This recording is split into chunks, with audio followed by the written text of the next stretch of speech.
First, I would like to thank every speakers and the participants for today's section and you gave a wonderful presentation and also the wonderful discussing. I'm going to highlight what we have discussed today. Today's section is challenge-based practice and the lesson learned from LMIC or LRCS. I listed some challenges we discussed or presented this morning. The challenges include the lack of resources, including funding, training, human resources, technologies, and also some other challenges on data sharing, like data sharing technology, data collection, data harmonization, and the legal issue, political issue, economic and ethical implications, and also have challenges on stakeholder engagement and the language barrier and the limitations in results dissemination from LMIC cohort or countries. So with those challenges, we also discussed what we have learned in face those challenges. First, we know that we have to recognize the LMIC cohorts, and also networking of longitudinal cohorts is important. And we have learned that, and also we learned the visibility is important, and bridging the research integrity and the fairness also important for the low middle income country cohorts. And another one is data architecture roadmap is important. We heard the presentation from the Africa CDC, and also the data science.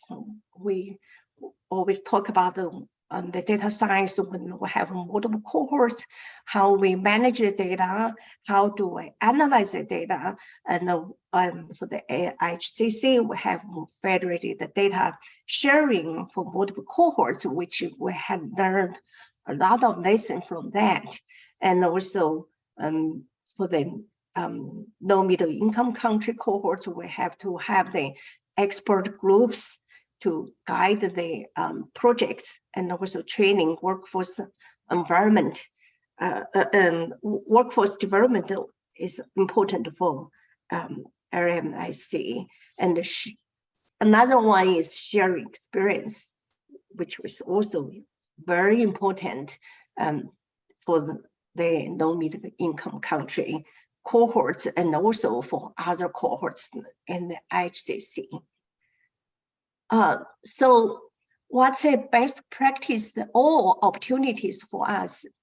Based on what we have learned from the lessons, we know that the information exchange is very important.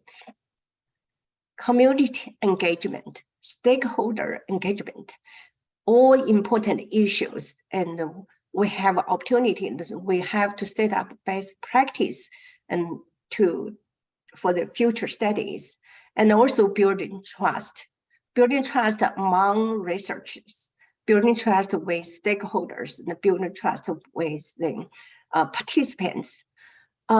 Another one is long-term plan is important.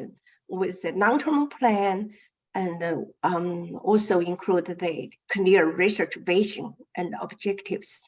The collaboration is also important.